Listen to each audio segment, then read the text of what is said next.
Hoy en Embrague TV.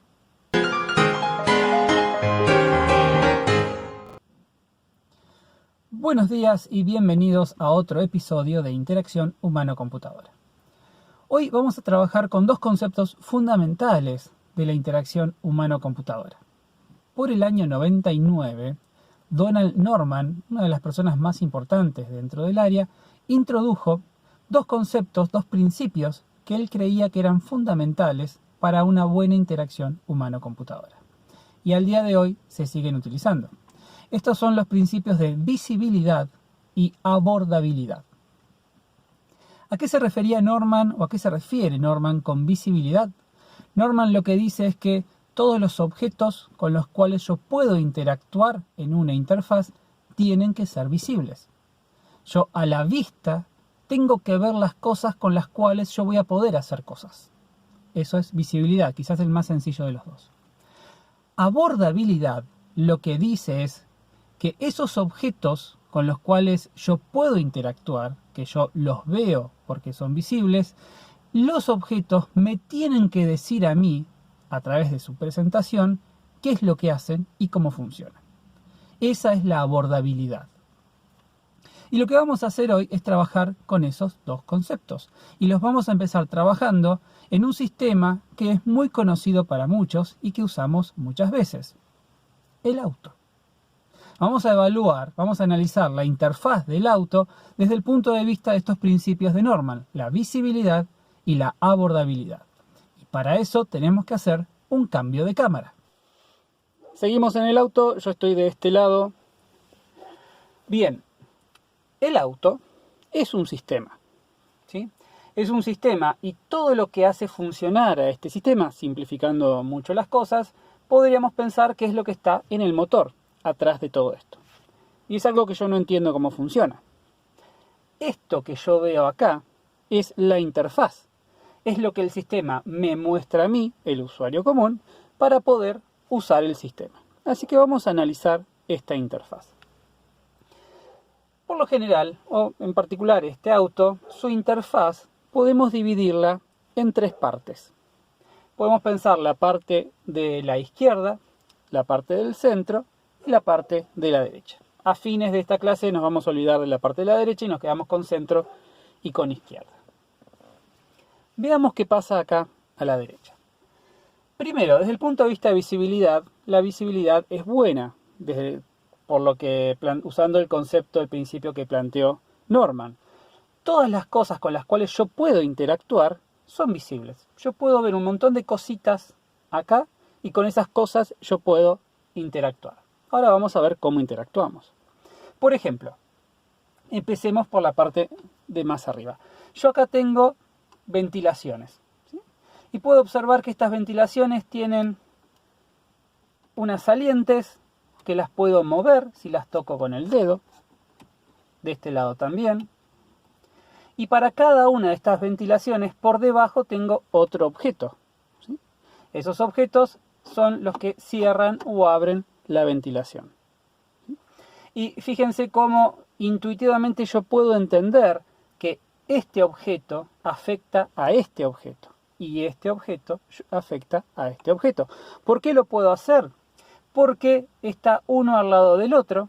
Tenemos lo que vamos a ver que se llama agrupación y a su vez visualmente están estos óvalos que encierran a los dos objetos con los cuales yo voy a interactuar. Eso me dice que estos dos objetos están relacionados. Eso está muy bien. Siguiendo me encuentro con las balizas. Las balizas son un punto de interacción muy interesante en los autos. Por lo general tienen un color que se destaca, suelen ser rojas, ya sea el botón es rojo o el símbolo de las balizas suele ser rojo, porque rojo es el color que asociamos con el peligro, la precaución, situaciones que también asociamos con el uso de las balizas.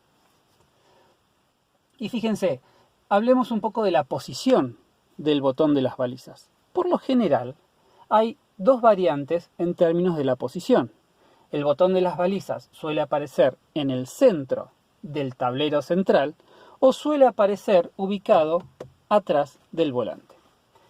En mi caso particular, odio cuando el botón de las balizas está acá. Siempre tengo la sensación de que voy a meter la mano para tocar las balizas en alguna situación de emergencia, voy a tener que doblar y me va a quedar la mano acá adentro. Nunca me gustó esa posición. Otra cosa negativa que tiene la posición de las balizas acá tiene que ver con el funcionamiento de las cosas en el auto. Ustedes tengan en cuenta que cualquier objeto que yo ponga en el auto para interactuar, cualquier funcionalidad que yo quiera ponerle a un auto, tengo que asumir que en el 99% de los casos se va a usar mientras hay una persona manejando. Porque ese es básicamente el uso que le damos al auto, manejar. Entonces, ¿qué es lo que me pasa con el botón de las balizas acá? Si yo estoy en una situación de emergencia y necesito poner las balizas, si estoy en una situación de emergencia es muy importante, o me imagino que es muy importante, mantener mi atención en lo que está pasando adelante o atrás, pero mirar para afuera. Si el botón de las balizas está acá, el único que puede acceder cómodamente a ese botón soy yo. En cambio, cuando el botón de la baliza está en el panel central, porque es una característica de todo el panel central, cuando el botón está acá, lo puedo acceder yo, pero también lo puede acceder mi acompañante. Esa es la virtud de este panel central. De vuelta, pensemos en los dos paneles. El panel central es cómodo tanto para el conductor como para el acompañante. Todo lo que yo pongo acá, cualquiera de las dos personas lo puede usar. Pero lo que yo ponga en el panel de la izquierda es cómodo de acceder solamente para el conductor. Tengo que tener en cuenta eso. Si yo quiero poner una funcionalidad nueva en el auto, voy a tener que decidir a quién apunta esta funcionalidad, al conductor o al conductor y el acompañante.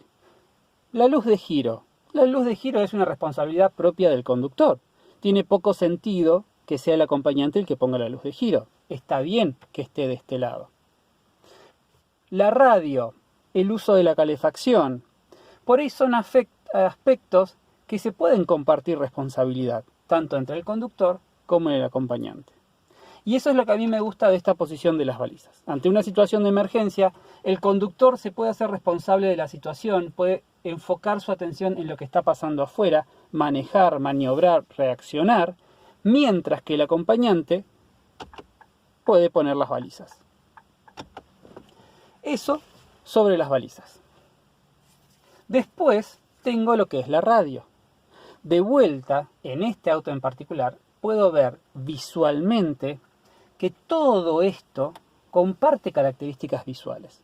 Todo esto que tiene el mismo color de fondo, que está en el perímetro marcado por este borde brillante, eso lo que me transmite a mí es que todo lo que tiene que ver con la radio, con la música, se centra acá. ¿Sí? Visualmente yo me doy cuenta que hay una separación entre esto que está acá y el resto del auto. Lo que a mí me da a entender que cuando tengo que tratar con la radio, trato con esto que está acá y no con nada de lo que está acá. Lo que es correcto. La radio, que como cualquier radio tiene un montón de botones, tiene algo que a mí me gusta mucho hablar, que es esta ruedita. Esta es, en este caso, la rueda infinita. Es una rueda que no tiene tope. Puede girar y girar y girar y girar. Y desde hace varios años que se ve en muchos aparatos este tipo de rueda sin fin. ¿Por qué la rueda sin fin? Y lo que vamos a hacer ahora es hablar un poco de esta rueda sin fin. Si les da la sensación de que esta materia o en esta clase nos estamos enfocando obsesivamente con las cosas, bienvenidos a Interacción Humana-Computadora. De eso se trata esto, enfocarnos obsesivamente en las cosas. ¿Qué pasa con esta ruedita? Esta es la ruedita que se usa para prender y apagar la radio, me lo dice acá arriba también. Esta ruedita es para volumen, on y off, lo aclara. Eso quiere decir que si yo quiero prender la radio tengo que tocar esta ruedita. Esta ruedita también funciona como un botón. Se ve como un botón y se siente como una rueda, así que podemos hablar de una buena abordabilidad. Pero ¿qué pasa? Yo lo puedo usar para prender, prendo la radio, puedo usarla para apagar y también una vez que prendo puedo definir el volumen. ¿Por qué la rueda sin fin? Porque esta rueda se usa para muchas otras cosas. que eso es lo que pasa en muchos dispositivos. Los dispositivos que agregan esta rueda sin fin es porque están sobrecargando, esa es la palabra que vamos a usar, están sobrecargando la funcionalidad de esta rueda. Esta rueda ya no se usa solamente para el volumen, también la vamos a usar para configurar los bajos, los graves, la ecualización, si el sonido sale adelante, atrás. Todas esas configuraciones ahora se manejan desde esta rueda. Entonces, como esta rueda puede tener la misma sintonía de la radio, se hace desde esta rueda. Entonces, por ejemplo, con el caso de la sintonía de la radio, mi espectro de opciones para sintonizar una radio es muy largo, entonces seguro esta rueda va a tener que girar muchas veces. Por esa es la razón por la cual se transforma en una rueda sin fin, porque por ejemplo para la sintonía tengo que dar muchas vueltas. Y a su vez también tengo la opción del volumen. Ahora bien, ¿qué es lo que pasa cuando yo decido poner esta rueda sin fin? ¿Qué es lo que estoy sacrificando? Para eso tenemos que pensar cómo era antes esta rueda. ¿Qué era lo que había antes de la rueda sin fin? Antes de las ruedas sin fin, lo que tenía yo para manejar el volumen era una rueda que tenía un punto inicial y un punto final. Y muchas marcaban, con algún tipo de mueca o puntito, cuál era el volumen actual. ¿Sí? En muchas radios antiguas, cuando yo llegaba al tope izquierdo, la radio se apagaba. Cuando empezaba a girar, primero tenía que hacer un poquito de fuerza, la prendía la radio en el volumen mínimo y a medida que aumentaba, subía el volumen hasta llegar al máximo. De vuelta, si yo quería apagar la radio, volvía para el otro lado hasta llegar hasta un tope, hacía un poquito más de fuerza y se apagaba.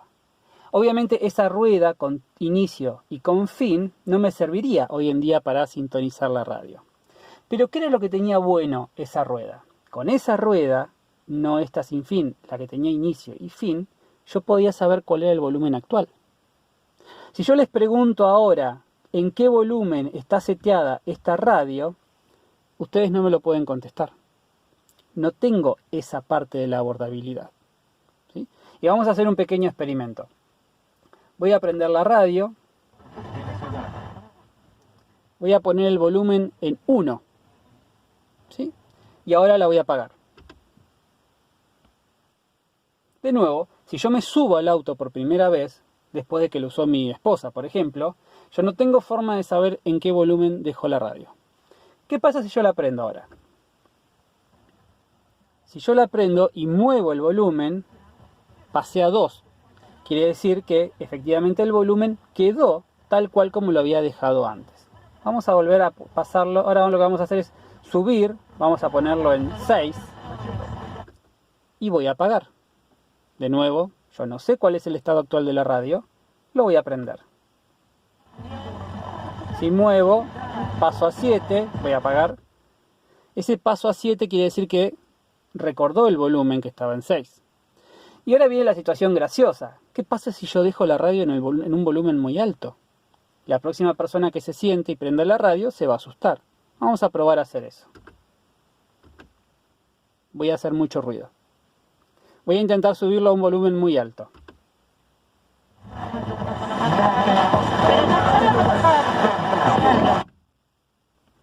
Llevé el volumen a 30. Por nuestra experiencia, cuando yo prenda esta radio, esto va a explotar.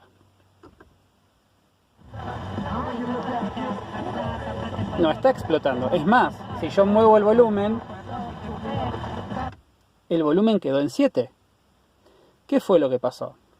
Lo que pasó es que el fabricante de la radio reconoce esta falencia que estamos observando, en el sentido de que yo no puedo saber cuál es el volumen actual. Entonces, para evitar esta situación de dejar la radio en un volumen más alto y que la próxima persona que se siente se lleve un susto, el fabricante setea un volumen máximo al de inicio de la radio. Cualquier volumen de la radio entre 1 y 7, cuando se apaga la radio, queda registrado y cuando se prende se respeta ese último volumen.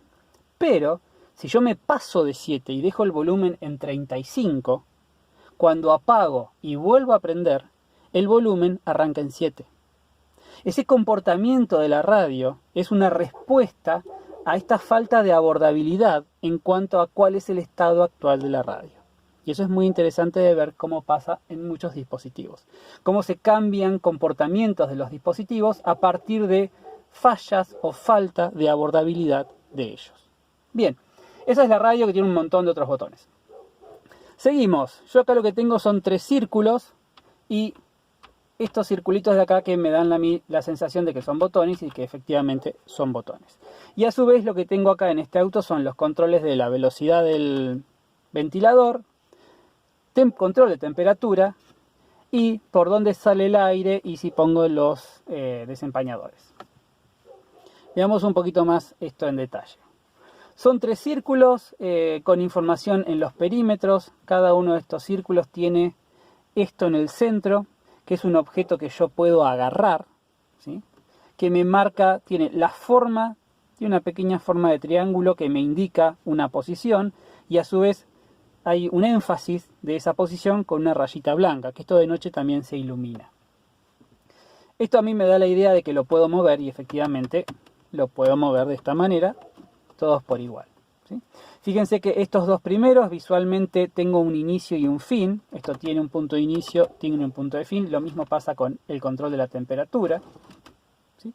Y este, que tiene información en todo el perímetro, lo que me está diciendo a mí es que esto lo puedo girar todas las vueltas que yo quiera, ¿sí? Bastante intuitivo en su funcionamiento. A mí en particular, lo que siempre me llamó la atención de este auto es el control de la temperatura. Porque en este control de la temperatura, espero que lo puedan ver bien, tiene 3 colores. Arranca en el azul, sigue por el blanco y termina en el rojo.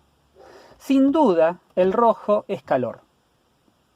Yo entiendo intuitivamente que rojo es calor. Azul es frío. ¿Es frío de aire acondicionado o simplemente frío? Y blanco, no tengo muy en claro qué significa. O intuitivamente no me surge qué es lo que significa. Y acá quizás hay una falta de abordabilidad. En particular, en este vehículo, el azul es frío, pero no prende el aire acondicionado. Para prender el aire acondicionado tengo que llegar hasta el punto mínimo. Ahí se prende el aire acondicionado. Y se prende el aire acondicionado solamente si las velocidades del ventilador están en 1 o más. Si el ventilador está en 0, el aire acondicionado, aunque yo lleve esta tecla, este control a esta posición, no se va a prender, ¿sí? Blanco viene a ser una temperatura templada, rojo es calor. Esto nos da la idea, estas dependencias entre cuándo se prende y cómo se prende, nos da la idea de algo que vamos a ver más adelante, es que muchas interfaces, muchos sistemas, son máquinas de estados. Cómo reacciona el auto a ciertas cosas que yo hago va a depender de los estados del auto y los estados anteriores.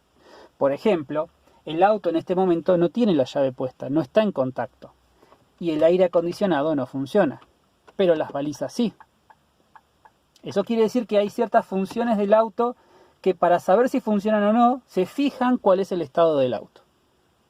Y eso es la máquina de estado que vamos a trabajar más adelante. Y por último, acá abajo, ¿sí? Yo lo que tengo acá abajo son 4 cajitas. De las 4 cajitas, solamente esta tiene un dibujo. Y acá sí podemos hablar un poco de visibilidad. Yo en las otras 3 no veo nada.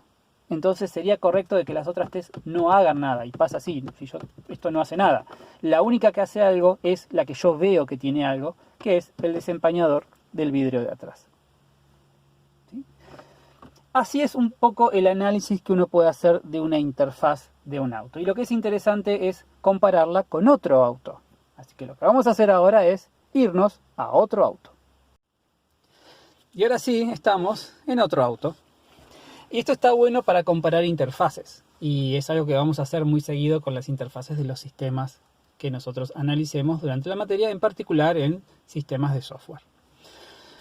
Hagamos un análisis similar, en este caso nos vamos a centrar en el panel central, empezando con lo que son las ventilaciones. También tengo controles de estas ventilaciones que yo puedo ver que las puedo mover con el dedo, pero a diferencia de lo que tenía antes en el otro auto, fíjense que esto que yo tengo acá es uno solo y está dentro de esta agrupación de objetos que tengo acá.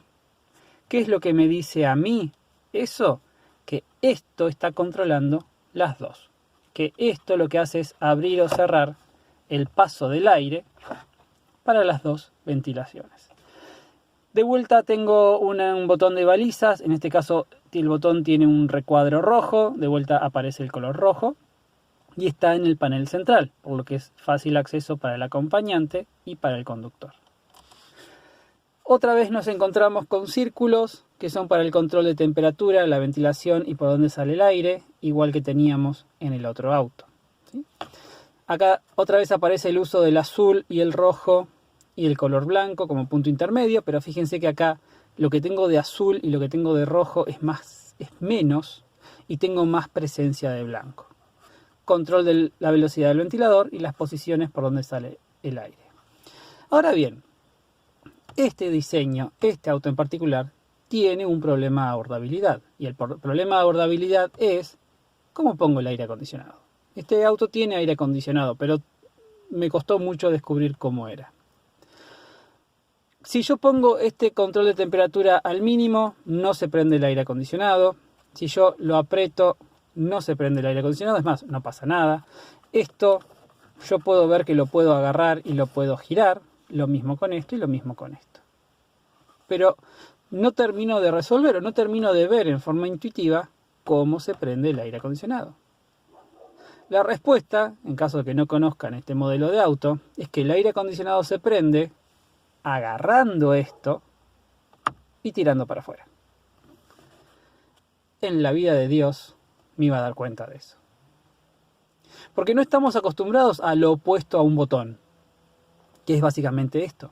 Estamos acostumbrados a tocar, empujar cosas, pero rara vez en un auto en particular estamos acostumbrados a sacar cosas. Bueno, la forma de prender el aire acondicionado es sacando esto para afuera. Lo que genera una situación muy extraña, porque yo podría tener la temperatura al máximo en calefacción e igual hacer la acción que representa prender el aire acondicionado. Y ahora que lo pienso, no sé exactamente qué pasa ahora. Lo tengo que probar. Y lo mismo pasa con el desempañador del vidrio de atrás. Para desempañar el vidrio de adelante, tengo esto. Tengo el icono que representa desempañar el vidrio de adelante, por lo que me doy cuenta que tengo que llevar esto acá. Pero acá tengo el icono para desempañar el vidrio de atrás. Y de vuelta el mismo problema. Y la solución es la misma. Tengo que agarrar esto y sacarlo para afuera. Muy poco intuitivo y con poca abordabilidad. Si yo miro el estado inicial de estos controles, no me dicen a mí que hay que sacarlos para afuera. Acá tengo este objeto que lo puedo desplazar de izquierda a derecha, que es para abrir o cerrar la ventilación. Y después tengo la radio, una radio más sencilla que en el otro auto. También tengo acá la rueda infinita, pero no es un botón. En este caso, para prender y apagar, tengo un botón de prendido y apagado. Y como es la rueda infinita, me puedo hacer la misma pregunta que me hice en el otro auto. ¿Qué pasa con el control del volumen? Vamos a prender. Esto de esta manera. Y en algún punto la pongo en 1, apago, prendo de vuelta y el volumen había quedado en 1. Hagamos la prueba con, la voy a llevar a un volumen alto, muy alto, voy a apagar y voy a volver a prender. Voy a hacer ruido.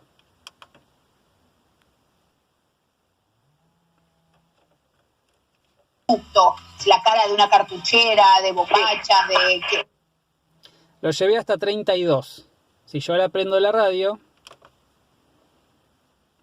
La tanga del aire. no está tan fuerte. Y después, está en 9 en este caso. Cuarentena? Eso quiere decir que de nuevo, ante la presencia de una rueda infinita, el fabricante reconoce la limitación que tiene eso para informar el volumen actual y establece un máximo.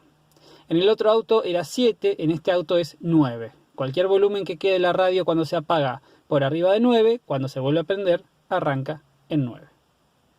Bien, eso es un poco un análisis de una interfaz de un auto, pero hay una cosa más del auto que siempre me llamó mucho la atención y quiero que la veamos ahora. Hablemos de los levantavidrios eléctricos. En particular, este es el levantavidrio o los levantavidrios del lado del conductor, donde yo puedo controlar el vidrio del conductor y el del acompañante. Y lo que me interesa es el objeto con el cual yo voy a controlar. Tengo visibilidad, yo veo que acá tengo dos controles. El control que está más a la izquierda es el que maneja el vidrio que está más a la izquierda o el que está a la izquierda del conductor. El botón que está a la derecha controla el vidrio que está a la derecha del conductor. En ese sentido está bien hecho. Pero ¿qué pasa con estos botones? Este diseño en particular, yo tengo un botón que en realidad son dos. Yo puedo apretar acá o puedo apretar acá. Y toda la vida me costó decidir cuál era el que sube y cuál era el que baja. Porque fíjense, un vidrio tiene dos acciones, o sube o baja. Y acá tengo un botón en donde para accionarlo yo siempre bajo una parte. Bajo este o bajo este. Uno sube, el otro baja. Claramente ahí no hay una abordabilidad clara. Porque la forma como yo interactúo este objeto no se corresponde con el comportamiento del objeto que estoy controlando. ¿Y qué es lo que me pasa a mí? Toda la vida a mí siempre me gustaron los jueguitos de aviones, siempre me gustaron los simuladores. Y en un simulador, si yo quiero ir para arriba, ¿qué es lo que hago? Llevo la palanca del avión para atrás. O si estoy jugando con las teclas, para ir para arriba, tengo que apretar la tecla para abajo. ¿Por qué? Porque eso levanta la nariz del avión y hace que el avión suba. Entonces toda la vida, para mí, en estos tipos de botones, intuitivamente cuando yo quiero subir, lo que hago es apretar este botón. Porque para mí tengo la sensación de que es como un avión, que si yo quiero subir tengo que levantar la nariz y ahí va a subir. Y la realidad es que no funciona así. Si yo quiero bajar, tengo que apretar este botón. Si yo quiero subir, tengo que apretar este botón. Veamos, para comparar, cómo son los levantavidrios eléctricos del primer auto en el que estuvimos. Bien, ¿y qué pasa con el primer auto? ¿Qué pasa con los levantavidrios del primer auto en el cual estuvimos? Son diferentes. De nuevo, la funcionalidad es la misma, subir y bajar vidrios. Pero en este caso, lo que yo tengo son botones, pero estos botones que tengo acá, este lado, solamente lo puedo presionar. Es decir, solamente va para abajo. Y sin embargo, lo que tengo acá es una mueca donde yo puedo meter el dedo y puedo hacer que esto vaya para arriba. Para abajo, para arriba, para abajo, para arriba. Fíjense, el vidrio sube y baja, el botón sube y baja también. Tengo una abordabilidad mucho más clara y más intuitiva en este modelo que en el modelo que tuvimos antes. Volvimos. Ahora bien, lo que creo que es importante que quede de esto es que todo es un sistema, ¿sí? Este vaso es un sistema.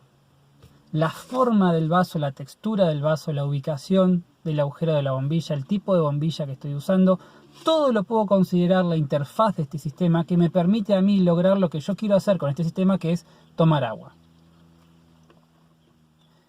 La facilidad con la cual yo puedo lograr eso va a estar afectada por el diseño de esta interfaz, ¿sí? Esta botellita de alcohol en gel, que debe cotizar muchísimo hoy en día, es una interfaz. El diseño de esta tapa, la mueca que tiene esta botella para que yo pueda poner el dedo, empujar y abrir, es parte de esa interfaz. Y de nuevo, la facilidad con la cual yo logro hacer esto está directamente influenciada por el diseño de esta interfaz. A lo largo de la materia no nos vamos a poner con cosas tanto de diseño industrial, pero sí está bueno como una manera de introducirnos a los temas que vamos a estar hablando. Porque todo lo que nosotros vemos en el día al día lo podemos considerar un sistema y podemos evaluarlo desde el punto de vista de su interfaz. Y es un lindo ejercicio para ir haciendo. Bien, la próxima clase ya vamos a empezar a evaluar a hablar de sistemas de software y vamos a empezar a trabajar con el ser humano y sus sentidos. Muchas gracias, espero que hayan disfrutado de esta clase, tuvo como 25 cambios de cámara, espero que haya salido bien, no fue fácil. Y nos vemos en un par de días. Muchas gracias, cuídense, quédense adentro.